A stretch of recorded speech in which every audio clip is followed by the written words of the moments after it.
Mais c'est pas possible comme il était bien cet épisode.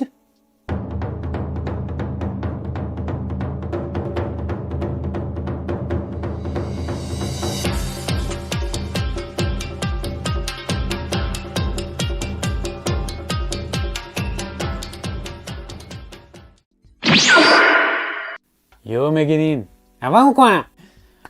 Alors les guénines, comment ça va? Bon écoutez, moi aujourd'hui je suis en craquage donc je suis en mode tranquille. Hein. C'est l'Ermite, vous êtes sur la chaîne de l'Ermite, vous connaissez. Hein. Donc on est dans les parchemins de l'Ermite aujourd'hui, hein. Saison 2, épisode 3 d'Invincible. Coucou. Bon, ben on attaque cet épisode avec ce qui ressemble à un trip de développement personnel hein, du héros.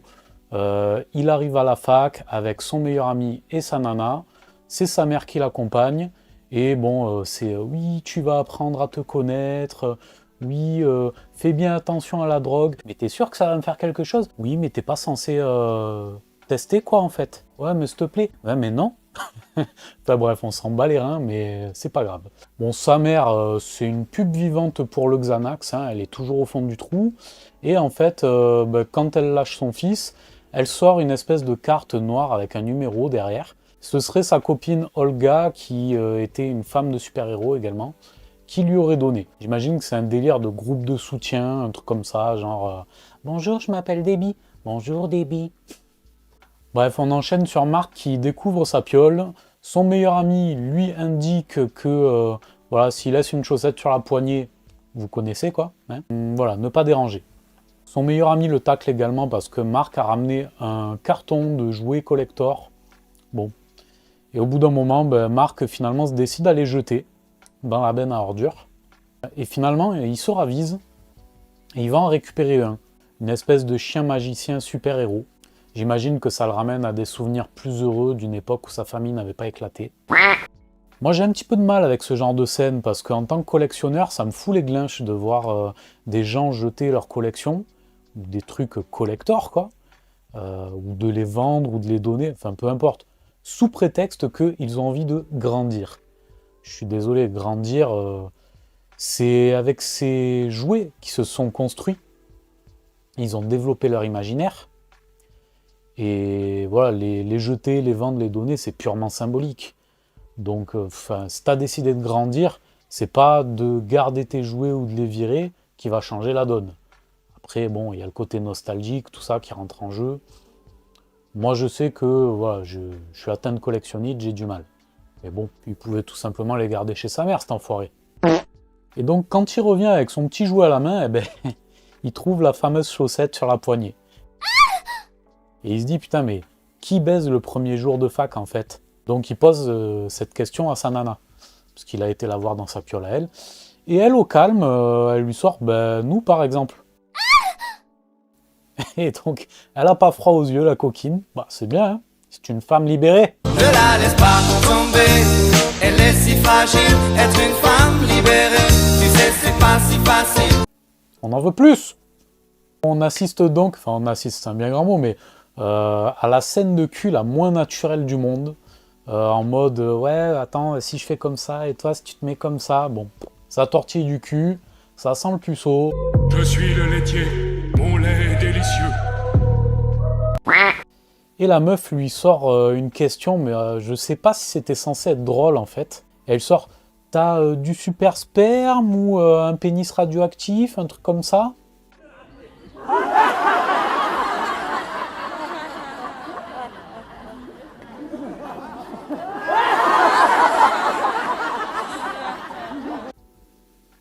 Et ce connard qui lui répond au calme, non, non, normalement tout va bien à ce niveau-là, enfin je le saurai je pense. On sait que le gars il a repeint les murs de sa chambre pendant son adolescence, voilà. Les murs ils doivent briller dans le noir. S'ensuit ensuite un clicheton féministe de base, là, la féministe relou je vais l'appeler. La meuf lui sort, non mais je préfère être au-dessus, ah m'appelle pas bébé. Ah putain meuf, ouais, elle sait comment mettre son mec à l'aise elle, hein, putain. Bon, à sa décharge, j'ai envie de dire, la meuf est en flip complet, que le mec arrive pas à se contrôler et qu'il l'écrase avec sa super force, quoi. Elle a peur de finir écrabouillée au mur. Genre Scary Movie 1 quand l'autre est collé au plafond. Fantastique. J'ai l'image en tête, c'est merveilleux. Bien évidemment, on verra pas un bout de nibar, hein. Parce que le narrateur décide de nous amener sur une autre scène qui va enfin lancer l'épisode. Au bout de 6 minutes, il serait temps. Donc on a droit à un petit récap en fait qui va développer le lore de la série et je trouve ça plutôt cool en soi. On va suivre l'histoire de la planète Unopa, son attaque par les Viltrumites et sa dévastation en fait. Il y aura un Unopien, enfin un alien cyclope, c'est le fameux alien qui parle à Mark en fin de saison 1. Coucou! Voilà, c'est la même race.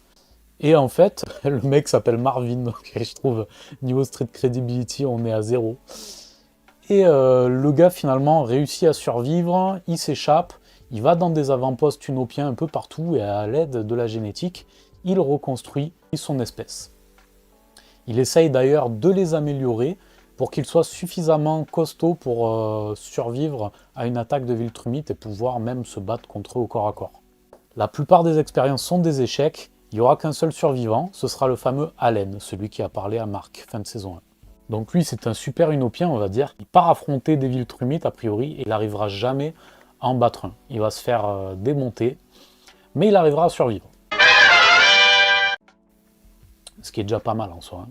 Il va intégrer le corps des officiers planétaires, avec comme mission de trouver des alliés puissants pour combattre les Viltrumites. Il y aura pas mal de scènes OSEF, une fois encore. Il va aller faire un compte-rendu au conseil de l'Alliance planétaire, un groupe de vieux cons, qui voudra pas l'écouter. Il y en aura qu'un qui va l'écouter, qui est plutôt ami avec lui, une sorte de doyen, qui préside ce conseil. Il va leur dire, j'ai trouvé Mark, c'est un Viltrumite, à moitié du moins, mais il a arrêté l'invasion de la Terre et il pourra peut-être nous aider. C'est la première fois depuis ce qu'ils ont appelé la Grande Extermination que 2 Viltrumites se sont affrontés.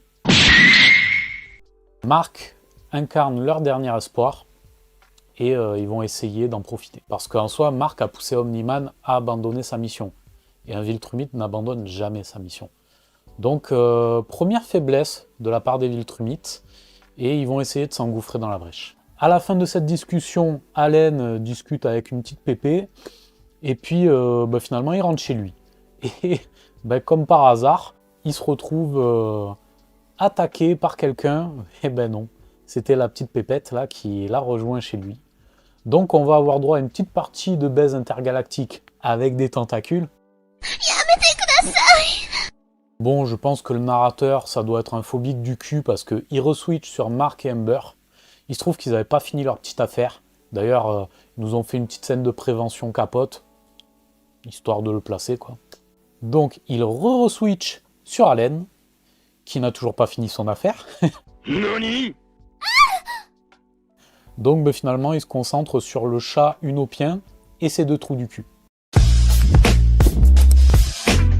Bon, évidemment, baiser ça creuse, donc Allen va faire son petit breakfast post-baise.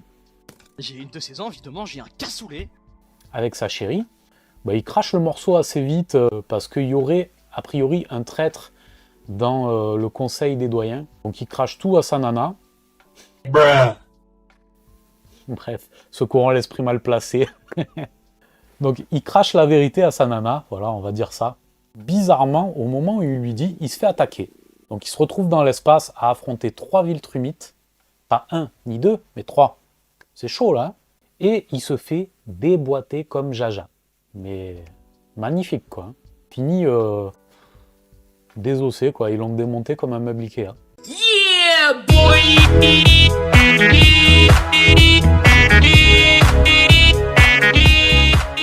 Et donc les Viltrumites, ils ont une technique d'interrogatoire assez particulière hein, parce que ils tuent les gens et ils posent les questions aux cadavres. Voilà. En gros, c'est ça. Donc l'autre, il a voulu briller devant sa chérie, il s'est fait déboîter et ils l'ont laissé pour mort. Mais, a priori, il n'est pas mort. Il est dans une sorte de caisson de survie. Alors je sais pas comment ils ont ramassé les morceaux, mais clairement, la scène où il se fait déboîter, c'est aux petits oignons. C'est magnifique. L'animation est nerveuse, c'est brutal. C'est tout ce que j'aime. I'm loving it. Lorsque sa chérie le laisse, le vieux doyen vient lui rendre visite, s'excuse auprès de Allen et il éteint le caisson de survie. Donc a priori, ce serait lui le bâtard, le traître. Hop le bâtard! Et ça m'étonne pas, je le sentais un peu venir. Donc Allen, on le pensait mort, il survit, et finalement il est remort. Donc est-ce qu'il va quand même survivre? Je sais pas, hein, on n'est plus à ça près. Voilà, et ensuite on re-switch sur Debbie, qui est à sa réunion des alcooliques anonymes. Enfin, non, en vrai c'est une réunion des conjoints de super-héros. C'est des conjoints qui ont perdu leur moitié, qui étaient des super-héros, au combat. Il y en a un qui branche Debbie et qui lui dit « Ah, on va boire un verre, mais sans prétention. Hein. » Ouais, bien sûr, t'as raison.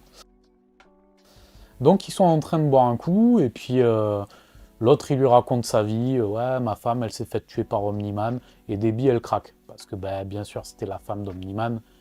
Et donc, elle se barre, l'autre la rattrape, elle lui crache le morceau, et l'autre l'envoie chier comme une malpropre en mode « Ouais, mais t'aurais dû savoir qu'il était barjot !» Bah ouais, elle le devine, c'est vrai, elle est dans sa tête, connard. Oh! Mais quel connard, ce type! Enfin bon. On va dire que c'est le chagrin qui le fait parler, mais quand même, au bout d'un moment. Marc, finalement, bon, je vous passe les détails, mais est sollicité par une espèce de fourmi alien qui vient le chercher pour qu'il l'aide à sauver sa planète d'une pluie de météorites. Au début, il était pas chaud, le gars. Et c'est son meilleur ami qui lui a dit « Ouais, la dernière fois que tu as refusé d'aider quelqu'un, on l'a payé cher tous les deux. » Donc pour info, c'était dans la saison 1. C'était le boyfriend du meilleur ami de Marc, parce qu'il est gay. Et Osef, mais bon, je précise. Et en fait, bah, son boyfriend s'est fait déboîter, quoi. Il a été un peu laissé pour mort.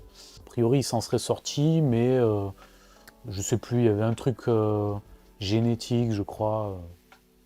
J'ai un peu oublié le délire. Finalement, Marc prévient Amber et Cécile qu'ils se cassent sur une autre planète. Cécile est pas chaud, mais il lui dit « Va te faire foutre, j'y vais quand même. » L'autre, il dit « Ouais, t'es comme ton daron. » L'autre, il dit « Je m'en fous, va te faire foutre. » Il prévient Amber, elle lui dit « Non, mais fais ce que t'as à faire. » Et au moment où ce connard lui dit « Je t'aime », bah évidemment, plus de réseau. Non, mais sans déconner.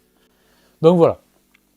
Il se barre, et lorsqu'il arrive là-bas, au bout de 6 jours de trajet, ben, la fourmi alien lui sort « Ça y est, on est arrivé ». Et l'autre, il dit « Mais ça a l'air calme, il n'était pas censé y avoir une pluie de météorites de prévu, personne n'est paniqué. » Une pluie de météorites? Quelle pluie de météorites? Putain, ça sent le piège, quoi. On serait dans Star Wars. Bon, finalement, le gars, il lui dit « Ah non, mais ouais, on vieillit un peu plus vite dans la tête, nous, on est un peu perchés. » Ouais, bon, si tu veux. Et finalement, it's a trap. Qui c'est qui l'accueille? Son daron, Omni-Man, qui lui dit au calme « Eh, salut, fiston. Ah, ça faisait un bail, hein. » Pas de baratin, mon pote.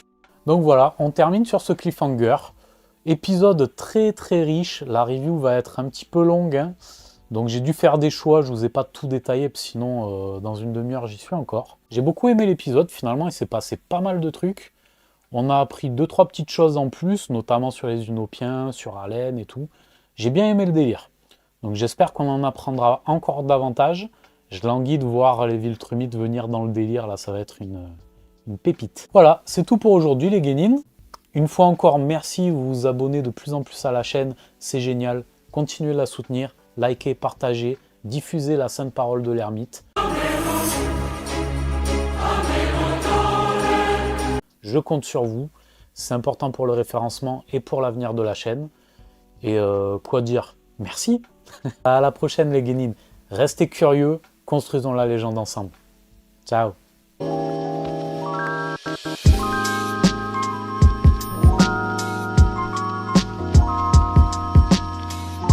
Tu t'es abonné? Tu t'es pas abonné? Abonne-toi!